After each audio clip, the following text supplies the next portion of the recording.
사무엘하 15장 25절 말씀 한 목소리로 읽겠습니다. 왕이 사독에게 이르되 보라, 하나님의 궤를 성읍으로 도로 메어 가라. 만일 내가 여호와 앞에서 은혜를 입으면 도로 나를 인도하사 내게 그 궤와 그 계신 데를 보이시리라. 아멘. 지난주 수요일에 워싱턴 DC에 폭동이 일어났죠. 시위자들이 미국 국회 의사당으로 진입하는 참 깜짝 놀랄 만한 사건이 있었습니다. 그 일로 시위자들 4명이 사망을 하고요, 경찰 1명이 죽는 그 사태가 벌어졌습니다. 폭도들은 여러 시간 동안 국회 의사당을 점령했고요, 기물을 파괴하고 난동을 부렸습니다. 이 일로 차기 대통령을 결정짓는 국회가 중단되고 의원들은 피신하는 그런 참 충격적인 일이 벌어진 겁니다. 폭도들은 지난 11월에 있었던 대선이 부정이었다면서 그 결과를 받아들이지 않았던 트럼프 대통령을 지지하며 모였던 사람입니다. 이 일이 있기 전에 트럼프 대통령은 수만 명의 시위자들이 모이도록 자리를 마련했고요, 그 앞에 서서 연설도 했습니다.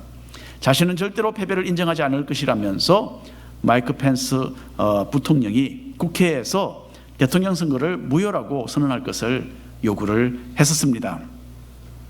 그리고 트럼프 대통령은 지지자들이 애국심을 가지고 평화롭게 국회 의사당으로 행진할 것을 말했어요. 대통령은 폭력을 사용하고 난동을 부리자 그렇게 지시는 하지 않았습니다. 하지만 강력한 말 표현을 사용을 했고요, 또 그 가운데는 극우파 시위자들이 있었어요. 한 수백 명이 되는 사람들이 처음부터 아예 곱게 반대 의사를 표현하고 끝낼 그런 생각이 아니었습니다. 이 사람들은 모든 걸 다 준비를 해왔어요. 이 사람들은 순식간에 폭도로 변해서 그 일대를 지키던 경찰과 몸싸움을 벌였습니다. 그리고 국회 의사당 벽을 타고 올라갔어요. 사태가 이렇게 악화되자 트럼프 대통령은 경찰과 싸우지 말 것, 그리고 평화롭게 시위할 것을 당부했습니다. 하지만 극우파 단체 사람들은 유리창을 부수고 건물 안으로 진입해서 들어갔습니다. 그 중에 어떤 사람들은 마이크 펜스 부통령을 찾아다녔어요. 트럼프 대통령의 뜻을 따르지 않고 선거 결과를 인정했다면서 목을 매달아 죽여야 한다, 그렇게 외쳤어요. 참 어처구니 없는 일이죠. 어떻게 이런 일이 미국에 있겠습니까? 결국 방위군이 출동을 했고요, 시위자들은 흩어졌습니다. 이 사건으로 경찰 56명이 다쳤고 난동을 부리던 사람들 80명이 체포되었습니다.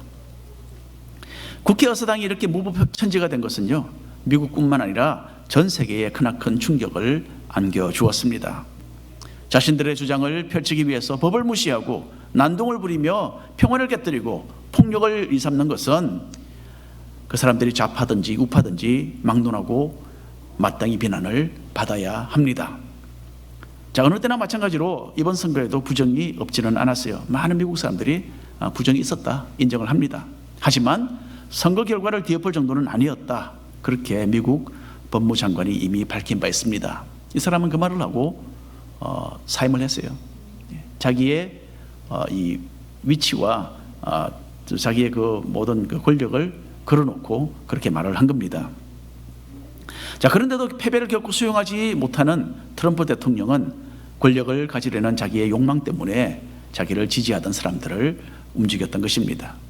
평화로운 시위를 하자라고 말은 했지만은 결국 이 모든 사태의 책임자라는 그 지적을 피하기 어렵게 되었습니다. 이제 트럼프 대통령은 임기를 불과 11일 남겨두고 있어요. 그런데 지금 바로 당장 사임해야 한다라는 그런 엄청난 압박을 받고 있습니다. 만일 그렇게 하지 않으면 반란을 일으키려고 선동했다라는 혐의로 이번에는 2번째 또 탄핵될 그런 가능성까지 있습니다. 또는 수정헌법 25조에 의해서 더 이상 대통령직을 수행하기에 적합하지 않다라는 그런 판결과 함께 마이크 펜스 부통령에게 권력을 이양하도록 해야 한다, 그런 의견을 내세우는 사람도 있습니다. 어떻게 될지 모르죠. 나라가 이렇게 최악의 상황에 놓여 있게 되어서 참으로 부끄럽고 또한 안타깝습니다. 자, 성경 사무엘하 15장에 보면요, 다윗은 이런 것과는 전혀 다른 이유로 왕의 위치를 빼앗길 수 있는 다급한 상황을 만나게 됩니다. 시간을 다투어서 가족과 부하들을 이끌고 도망치지 않으면 안 되는 그런 위험한 사태를 직면하게 된 것입니다. 다윗은 이런 일이 일어나리라는 것을 예측하지 못하고 있었기 때문에 많이 당황했어요. 무엇보다도 자신과 가장 가까운 사람이 자기를 배반하고 왕의 지위를 탈취하려 했기 때문에 그 상실감과 또한 씨름을 해야 했던 것입니다. 이렇게 앞날을 장담할 수 없는 피난길에 접어들었던 다윗은 통곡하며 슬퍼합니다. 하지만 극한 환난을 맞이한 다윗은 그 가운데서도 하나님을 굳게 바라보는 믿음을 잃지 않았습니다. 그리고 하나님을 의지하는 이 신앙으로 결국 모든 어려움을 극복해 낼 수 있었습니다. 먼저 다윗을 배반한 사람은 압살롬입니다. 우리는 지난달에 다윗의 셋째 아들 압살롬에 대하여 읽어보았죠. 압살롬에게는 다말이라는 진짜 친여동생이 있었고요. 그리고 배다른 형 암논이 다말을 강간하는 엄청난 사건이 있었죠. 압살롬은 암논을 미워했습니다. 하지만은 그 일체 내색하지 않았어요. 그리고 2년 후에 암논이 잔치 자리에 초대되어 왔을 때에 그때 압살롬은 암논을 칼로 쳐 죽였습니다. 자, 이렇게 원수를 갚은 후에 압살롬은 자신의 어머니의 출신지인 구술이라는 나라로 도망을 쳤어요. 그리고는 3년이 지납니다. 3년이 지난 후에 다윗은 압살롬이 다시 이스라엘로 돌아올 수 있도록 허용을 했어요. 하지만 그 후에 2년이 넘도록 다윗은 압살롬을 대면하지 않았습니다. 결국 압살롬이 암논을 죽인 지 5년이 되어서 다윗은 압살롬을 만나 주었던 것입니다.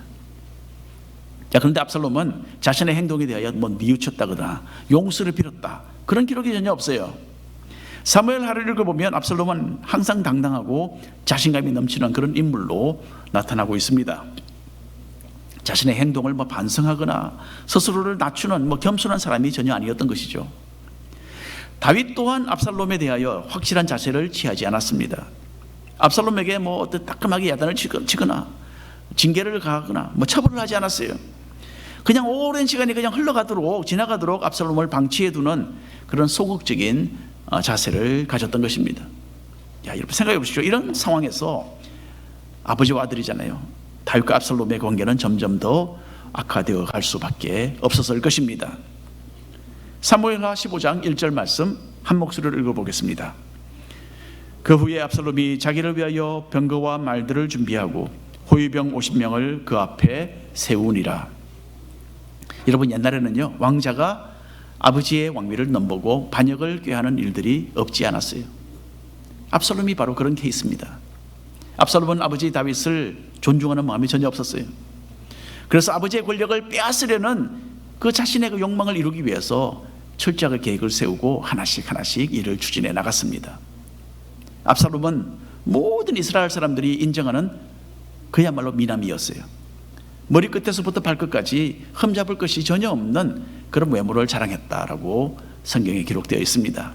자, 여기에다가 압살롬은요, 추가로 말들과 병거와 호위병까지 갖추었어요. 압살롬이 뛰어난 외모의 왕자로서 병사들의 호위를 받으면서 또 병거를 타고 예루살렘의 거리를 이렇게 두루 다니는 것을 보고서 사람들은 어떻게 생각을 했겠습니까? 나라의 영광으로 생각을 했겠죠. 많은 환호를 보냈을 것입니다.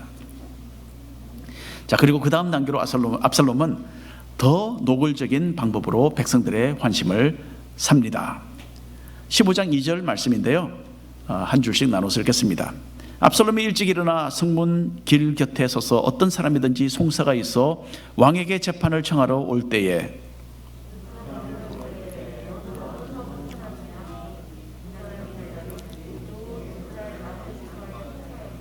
네, 감사합니다. 여러분, 옛날 이스라엘에서는요, 성문에서 여러 가지 중요한 일들이 많이 이루어졌습니다. 요즘에는 판사가 법정에서 재판을 하죠. 하지만 그 당시에 이스라엘에는요, 성문 앞에서 판사가 법적 사건들을 처리했습니다. 성문에는 때로는 왕이나 아니면 보통은 왕이 세운 판사가 자리에 앉아서 백성들이 가져오는 법적인 사건들을 듣고 거기에 대한 판결을 내려주었던 것입니다. 압살롬은 재판이 열리기 전에 아침 일찍 성문에 자리를 잡았어요. 그리고 성문에서 재판을 받기 위해 먼 거리에서 오는 사람들 하나씩 만납니다. 그리고 그 사람들의 형편을 다 들어줘요. 그리고는 다윗이 세운 이 판사들은 안타깝게도 너에게 정당한 판결을 내려주지 않을 것이다. 그렇게 말하면서 동정심을 보이는 척 했습니다. 4절과 5절 읽어보겠습니다.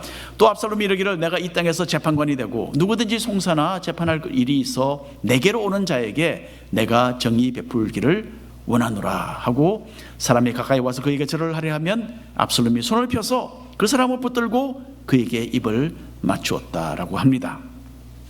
자, 보십시오 여러분. 압살롬은 만일에 자신이 이스라엘 나라의 재판관으로 서게 되면 참 정당하게 판결을 내려줄 수 있을 것이다, 그렇게 약속을 하지 않습니까? 그리고 백성들을 존중한다라는 의미에서 입을 맞추는 참 그 친절한 자세를 보여주어서 사람들의 마음을 자기에게로 모았던 것입니다.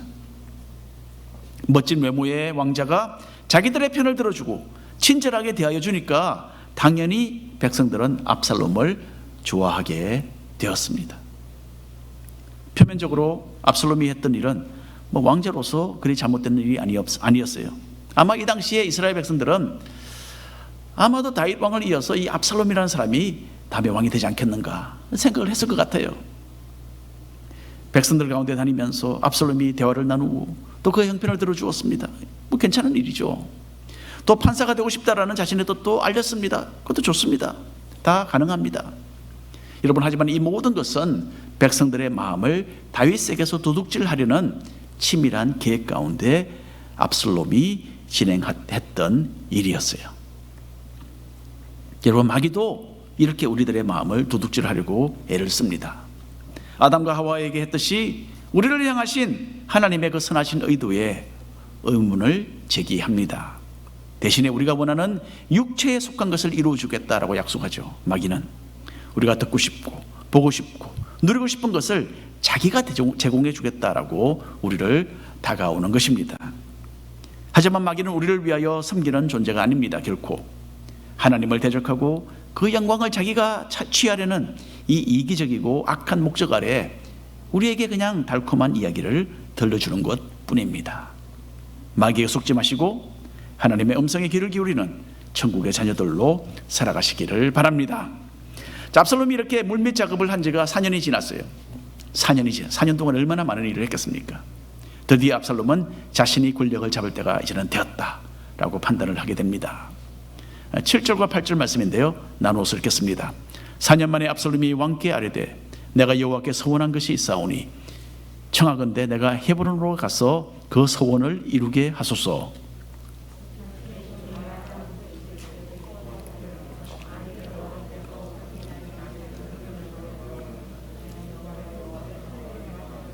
네, 압살롬은 자신의 계획을 비밀리에 진행하기 위해서 여기 보니까 하나님을 팔고 있어요. 여러분, 자신이 이전에 하나님께 약속한 것이 있는데 그 서원을 이루기 위해서 내가 헤브론으로 갔다 오겠습니다, 그렇게 다윗에게 이야기를 하는 거예요.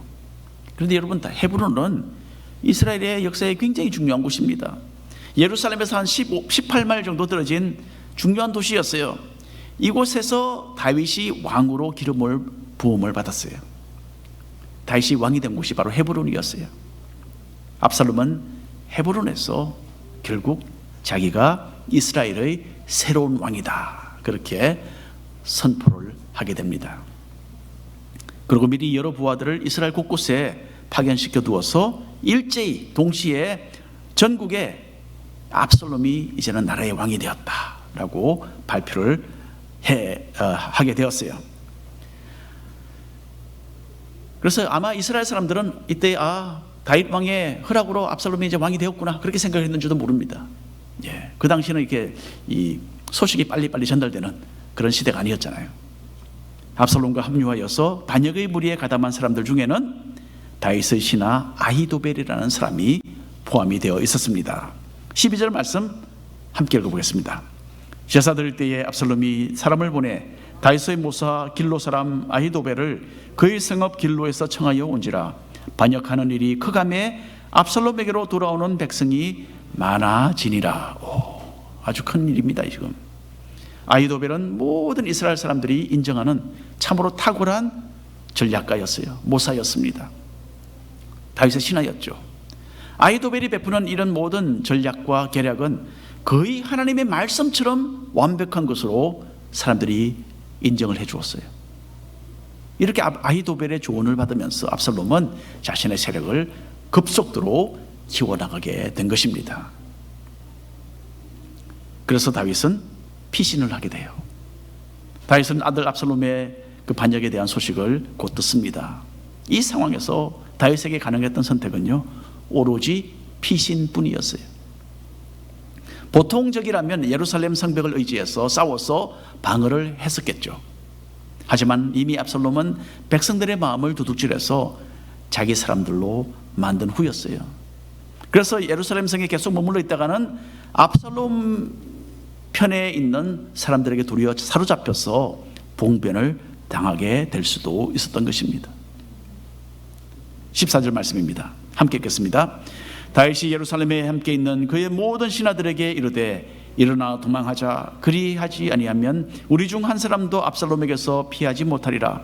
빨리 가자. 두렵건대 그가 우리를 급히 따라와 우리를 해하고 칼날로 성읍을 칠까 하노라. 아주 다급합니다. 아들이라고 아버지에게 인정사정 봐주는 거 없습니다. 아버지를 제거해야만 압살롬은 자기의 왕위가 굳게 서는 거죠. 다윗은 사태의 심각성을 직시하고 참으로 신속한 결정을 내립니다. 후궁 10명을 남겨두어서 왕궁을 보살피도록 했어요. 그리고 나머지 신하들과 가족들을 다 이끌고서 갑작스런 이 피난길을 나서게 됩니다. 이 위기의 순간에 특별히 다윗을 따르며 힘이 되어 주었던 사람들이 많이 있었어요. 오늘 그 중에서 딱 두 부류의 사람만 한번 살펴보겠습니다. 먼저 다윗은 충성된 군사들의 지지를 받을 수 있었어요. 다윗의 군사령관 요압과 그 형제 아비새, 이 사람들 기억나시죠? 이 사람들은 얼마의 군사들을 이끌고 다윗과 합류를 합니다. 이 사람들은 이미 오랜 세월 동안 다윗과 함께 그야말로 산전수전을 다 겪은 충성된 부하들이었어요. 그리고 이때라는 사람이 있었습니다. 이 사람은 이때 최근에 이스라엘에 망명해온 블레셋 나라 사람이었어요. 이방인이었어요. 이때는 600명의 블레셋 군인들을 통수로 하고 있었습니다. 그런데 피난길을 선택해서 이제 떠나고 있는 다윗과 함께 자기가 가겠다, 그렇게 결정을 내린 겁니다. 다윗은 이때가 최근에 이스라엘에 도착했기 때문에 고생하지 말고 예루살렘에 그냥 그대로 머물러 있는 것이 좋지 않겠느냐, 그렇게 위에서 조언을 해 주었습니다. 20절 21절 말씀입니다. 한 절씩 나눠서 읽겠습니다. 너는 어제 왔고 나는 정처 없이 가니 오늘 어찌 너를 우리와 함께 떠돌아다니게 하리요. 너도 돌아가고 내 동포들도 데려가라. 은혜와 진리가 너와 함께 있기를 원하노라 하니라. 여호와의 살아계심과 내 주 왕의 살아계심으로 맹세하옵나니 진실로 내 주 왕께서 어느 곳에 계시든지 사나 죽으나 종도 그곳에 있겠나이다. 이때는 다윗의 그 배려와 그 친절한 말을 듣고 예루살렘으로 돌아가지 않고 도리어 굳게 다윗에게 충성을 맹세합니다. 자신은 다윗 왕을 결코 떠나지 않을 것이고 살든지 죽든지 다윗과 함께 하겠다 하면서 하나님의 이름으로 약속을 합니다. 여러분, 이때의 말은 좀 많이 들어본 것 같지 않습니까? 우리가 이전에 룻기를 읽을 때에 룻이 시어머니 나오미에게 했던 말을 기억나게 하는 그런 말을 하고 있어요. 이방 여인 룻도 이런 비슷한 말로서 이스라엘의 하나님을 믿음으로 선택해서 크나큰 복을 받았던 것입니다.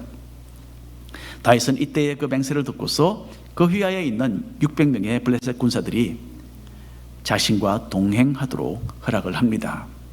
나중에 이때는 다윗의 충성된 장군으로서 다윗을 따르던 군대의 3분의 1을 지휘하게 돼요. 다윗은 큰 환난을 만났지만 뜻밖에도 이때 이방인 이 장군의 도움을 받고서 어려움을 극복하는 복을 아울러 누리게 되었던 것입니다. 자, 두 번째로 다윗을 지지했던 사람들 중에는 영적 지도자들이 있었습니다. 사무엘하 15장 24절 말씀입니다. 보라, 사독과 그와 함께한 모든 레위 사람도 하나님의 언약궤를 메어다가 하나님의 궤를 돕고 아비아달도 올라와서 모든 백성이 성에서 나오기를 기다리도다. 제사장 사독이라는 사람이 이게 등장하죠. 하나님의 언약궤를 메고 나와서 먼저 성 밖에서 다윗을 기다리고 있습니다. 다윗이 피난을 갈 줄 아니까 성 밖에서 미리 기다리고 있고 함께 동행하려고 한 거죠. 그리고 제사장 아비아달도 다윗과 동행하기 위해서 모든 준비를 갖추고 밖에 기다리고 있습니다. 그리고 그 외에 보면 여기 보니까 레위 사람들도 많은 큰 무리가 나와서 다윗을 기다리고 있습니다. 그런데 이 사람들이 갖고 있던 것이 언약궤입니다. 언약궤는 모세 시대로부터 하나님의 임재를 상징하는 중요한 성물이었어요. 하나님께서는 때때로 언약궤를 통하여서 기적을 일으키셨습니다.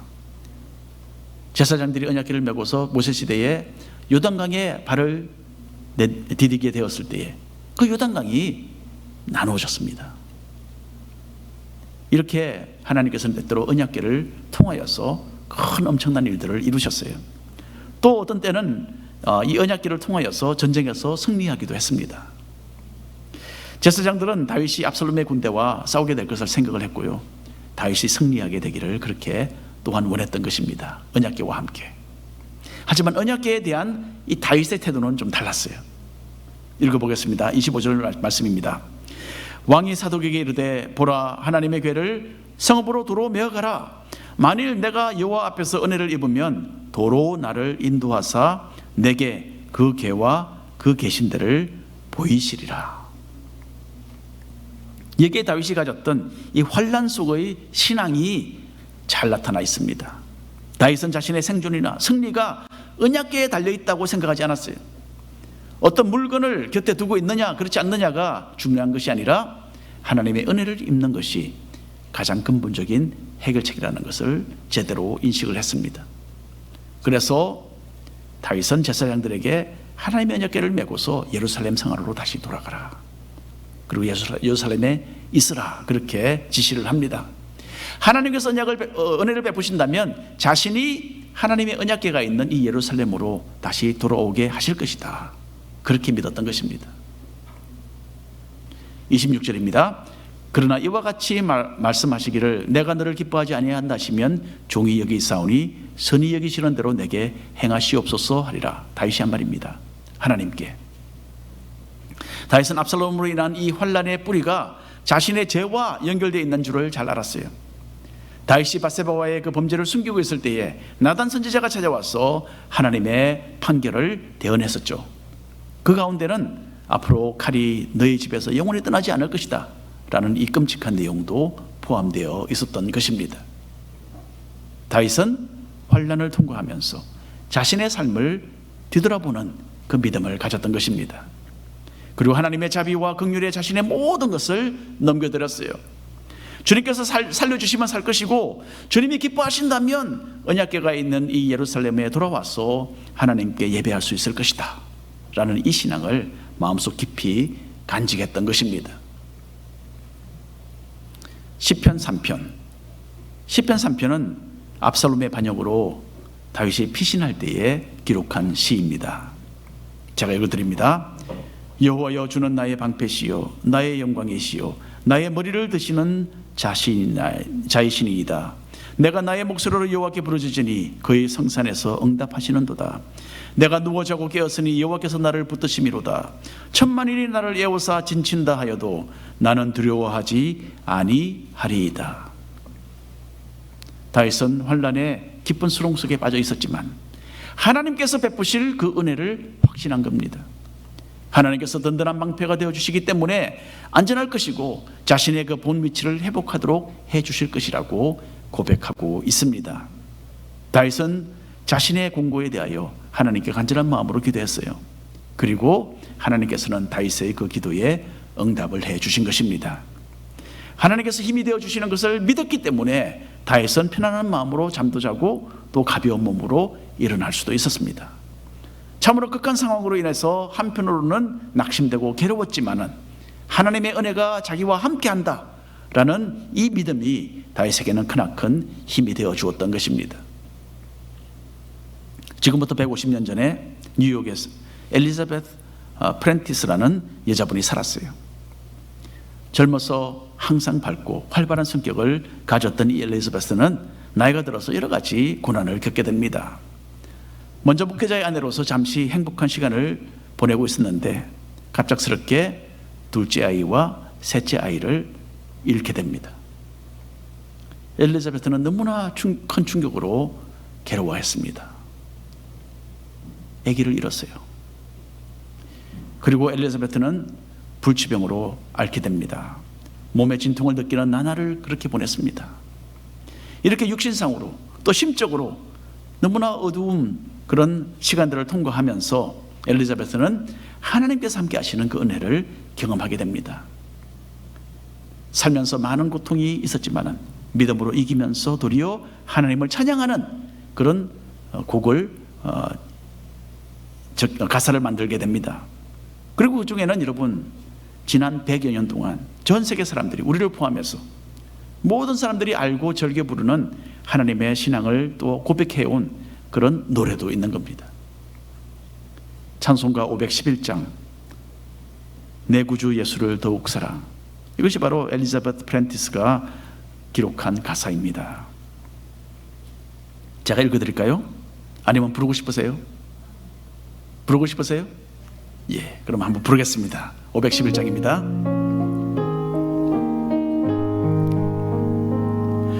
내 구주 예수를 더욱 사랑, 엎드려 비는 말 들으소서. 내 진정 소원이 내 구주 예수를 더욱 사랑, 더욱 사랑. 이전엔 세상 나 기뻤어도 지금 내 기쁨은 오직 예수. 다만 내 비는 말 내 구주 예수를 더욱 사랑, 더욱 사랑. 이 세상 떠날 때 찬양하 숨질 때 하는 말 이것일세. 다만 내 비는 말 내 구주 예수를 더욱 사랑, 더욱 사랑.